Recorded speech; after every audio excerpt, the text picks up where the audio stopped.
Assalamualaikum warahmatullahi wabarakatuh. Perkenalkan nama saya M. Alvin, NIM 230600015.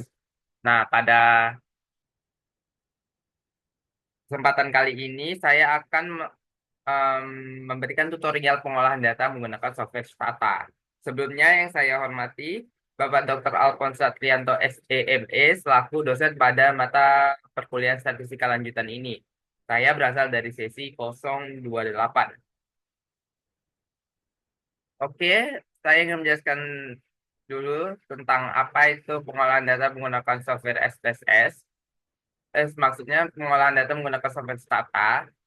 Pengolahan data menggunakan software Stata adalah proses menganalisis dan memanipulasi data menggunakan perangkat lunak statistik yang disebut Stata. Stata adalah program yang kuat dan fleksibel yang digunakan oleh para peneliti, ekonom, dan ahli statistik untuk menganalisis data kuantitatif. Berikut adalah beberapa hal yang dapat kita lakukan dengan Stata. Yang pertama, memasukkan dan mengelola data. Stata memungkinkan kita untuk mengimpor data dari berbagai sumber seperti file teks, spreadsheet, dan database. Kita juga dapat mengedit, membersihkan, dan mengatur data kita di Stata. Selanjutnya, yang kedua itu analisis statistik. Stata menyediakan berbagai macam alat statistik, termasuk statistik deskriptif, uji hipotesis, regresi, dan analisis faktor. Kita dapat menggunakan Stata untuk menganalisis data kita dan mendapatkan wawasan yang bermakna. Yang ketiga, membuat grafik dan tabel. Stata memungkinkan kita untuk membuat grafik dan tabel berkualitas tinggi yang dapat membantu kita memvisualisasikan data kita dan menyajikan temuan kita. Yang terakhir itu membangun dan menjalankan model. Stata dapat digunakan untuk membangun dan menjalankan model statistik seperti model regresi linear dan model regresi logistik. Nah, Stata ini sangat mudah digunakan dan memiliki antarmuka yang ramah pengguna. Stata juga memiliki dokumentasi yang komprehensif dan komunitas pengguna yang aktif, yang dapat membantu kita belajar menggunakan Stata dan mengatasi masalah yang kita temui. Oke, langsung aja kita masuk ke aplikasinya, Stata. Nah, ini aplikasi tampilan awal kalau kita masuk ke aplikasi Stata. Ini kita klik ini, namanya Data Editor. Dan ini kita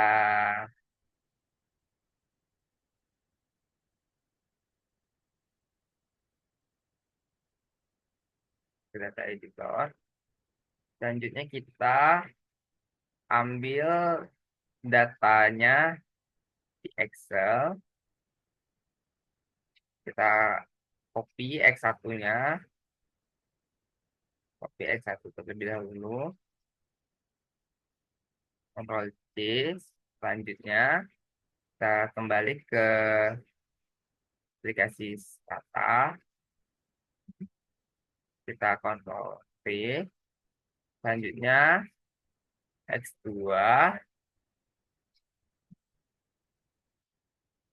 Kita copy. Shortcutnya Ctrl C. Masukkan lagi ke aplikasi Stata di data editor. Di samping variabel satu kita masukkan Ctrl V. Selanjutnya, seterusnya sampai dengan variabel Y nantinya. Kita masuk lagi ke aplikasi Excel. Kita copy yang ini, X3-nya. Ctrl C. Kita masuk ke Stata. Kita klik Ctrl V. Selanjutnya di sini yang terakhir, kita masuk lagi ke aplikasi Excel. Copy yang ini, Ctrl C. Selanjutnya kita masuk ke aplikasi Tata kembali, kita Ctrl C. Nah, setelah ini kita ubah namanya,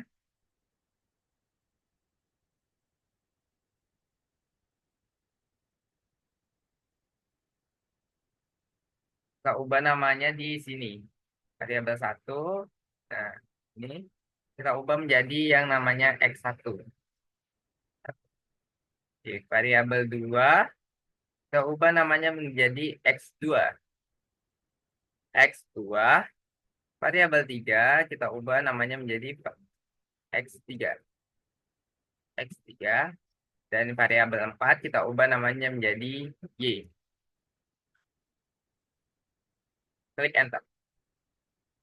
Nah, setelah ini kita close saja.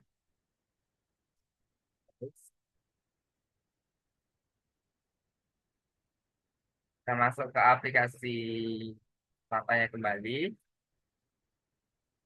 Nah, setelah ini kita klik yang namanya statistik di sini.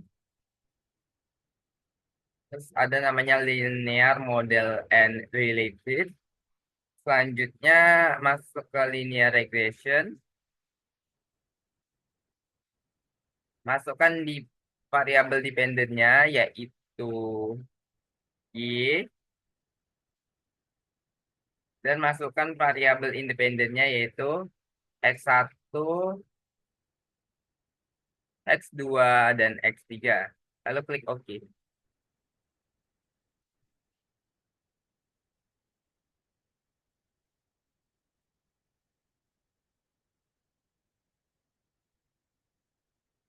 Klik, muncul ini, regress Y, X1, X2, X3.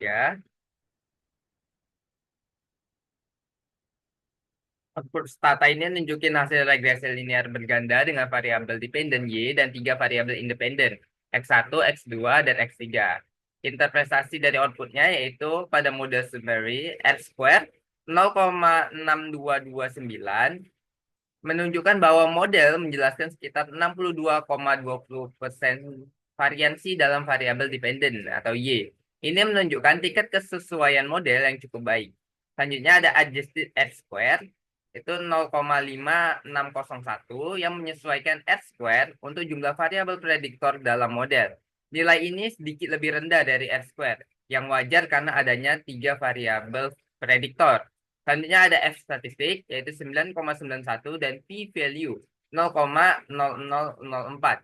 Uji F menguji signifikansi keseluruhan model P value yang sangat kecil, yaitu kurang dari 0,05, yang menunjukkan bahwa model secara keseluruhan signifikan secara statistik. Artinya, setidaknya satu variabel independen berpengaruh signifikan terhadap variabel dependen. Nah, pada koefisien regresinya yaitu X1 0,2153938. Nah, koefisien ini menunjukkan bahwa jika X1 meningkat 1 unit, Y diperkirakan akan meningkat sebesar 0,2153938 unit. Dengan asumsi variabel independen lainnya tetap konstan. P-value 0,027 kurang dari 0,05 yang menunjukkan bahwa pengaruh X1 terhadap Y signifikan secara statistik. Nah, bagian X2 min 1,58. Nah, koefisien ini sangat kecil mendekati 0. P-value 0,026 kurang dari 0,05 yang menunjukkan bahwa pengaruh X2 terhadap Y signifikan secara statistik. Namun, karena koefisiennya sangat kecil, pengaruhnya secara praktis mungkin dapat diabaikan. Selanjutnya yang X3 4,99. Koefisien ini juga sangat kecil mendekati 0 p-value 0,001 kurang dari 0,05 menunjukkan bahwa pengaruh X3 terhadap Y signifikan secara statistik. Namun, seperti X2, karena koefisiennya sangat kecil, pengaruhnya secara praktis mungkin dapat diabaikan. Nah, bagian konstanta 8,911571. Ini adalah nilai Y ketika semua variabel independen bernilai 0. Nah, berdasarkan analisis regresi, model secara keseluruhan signifikan dalam menjelaskan variansi Y, yaitu P lebih kecil daripada 0,0004, hanya variabel X1 yang menunjukkan pengaruh yang signifikan dan substansial terhadap Y.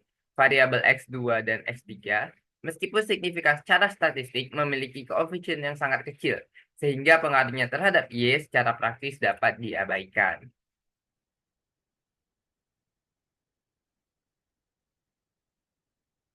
Oke, kita lanjut lagi. Kita klik statistik. Selanjutnya masuk ke linear model, ke regression diagnostik. Selanjutnya klik space Classification test. Hanya pilih information matrix. Nah, kelihatan ya. Nanti kita klik oke. Nah, ini muncul yang namanya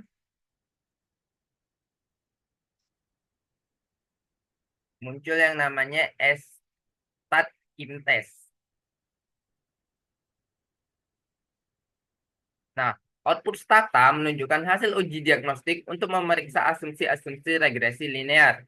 Secara khusus, StatImtest melakukan uji diagnostik untuk mendeteksi heteroskedastisitas, kemencengan skewness, dan kurtosis pada residual model regresi.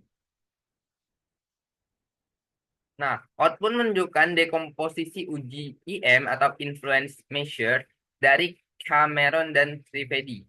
Nah, uji ini menguji secara terpisah pelanggaran asumsi heteroskedastisitas, kemencengan, dan kurtosis pada residual model regresi.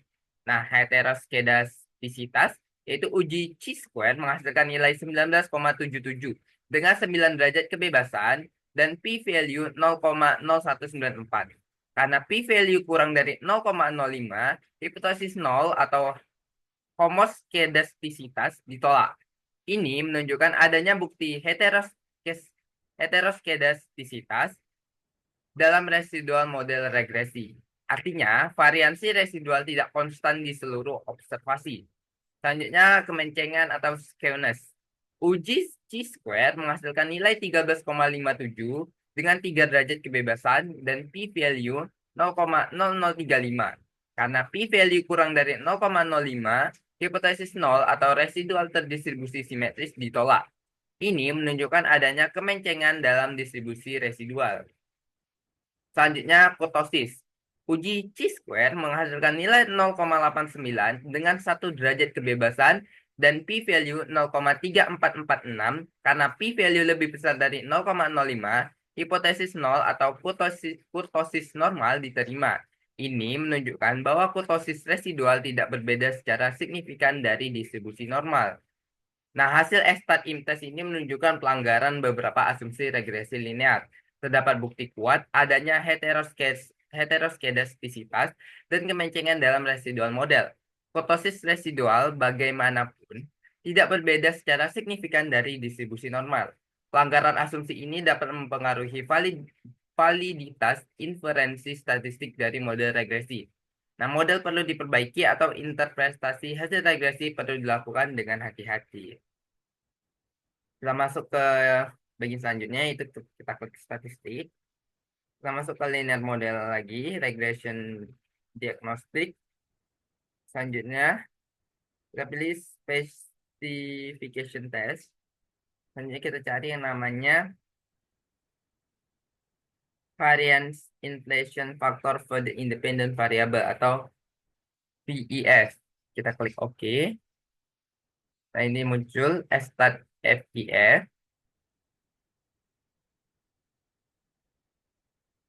Nah, output stata ini menunjukkan hasil uji variance inflation factor atau FIF untuk mendeteksi multikolinearitas di antara variabel prediktor dalam model regresi. Nah, stat FIF menghasilkan nilai FIF untuk setiap variabel prediktor, yaitu X1, X2, dan X3. Dan mean FIF. FIF, FIF ini mengukur seberapa besar variance koefisien regresi meningkat karena adanya multikolinearitas di antara variabel prediktor. Nilai FIF yang tinggi, umumnya di atas 5 atau 10, menunjukkan adanya multikolinearitas yang signifikan. Nah, pada bagian X1, yaitu 1,78, nilai FIF untuk X1 adalah 1,78. Nilai ini relatif rendah, menunjukkan bahwa tidak ada multikolinearitas yang signifikan antara X1 dan variabel prediktor lainnya. Nah, pada nilai FIF untuk X2 adalah 3,46. Nilai ini agak mendekati ambang batas, umumnya 5 atau 10, sehingga perlu diperhatikan. Meskipun belum menunjukkan multikolinearitas yang sangat kuat, hal ini patut diwaspadai. Selanjutnya ada nilai FIF untuk X3 adalah 2,37. Nilai ini juga relatif rendah yang menunjukkan bahwa tidak ada multikoliniaritas yang signifikan nih antara X3 dan variabel prediktor lainnya.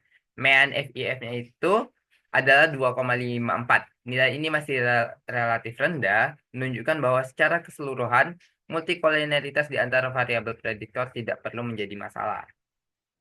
Nah, berdasarkan hasil Estat FIF, tidak ada indikasi nih multikoliniaritas yang signifikan di antara variabel-variabel prediktor dalam model regresi. Nilai FIF untuk semua variabel prediktor relatif rendah, dan mean FIF juga berada di bawah ambang batas yang umum digunakan, yaitu 5 atau 10. Oleh karena itu, asumsi tidak adanya multikoliniaritas dalam model regresi dapat dianggap terpenuhi. Meskipun FIF untuk X2 agak mendekati ambang batas, namun secara keseluruhan multikoliniaritas tidak tampak menjadi masalah serius dalam model ini. Oke, kita lanjut ke bagian yang terakhir, yaitu kita klik statistik. Kita klik summary table and test. Kita masuk ke bagian distributional plots and test. Selanjutnya kita pilih skewness and kurtosis normally test. Kita masukkan variabelnya, yaitu dari Y, X1, X2, dan X3. Kita klik OK. Nah, SKTS Y, X1, X2, X3-nya sudah muncul.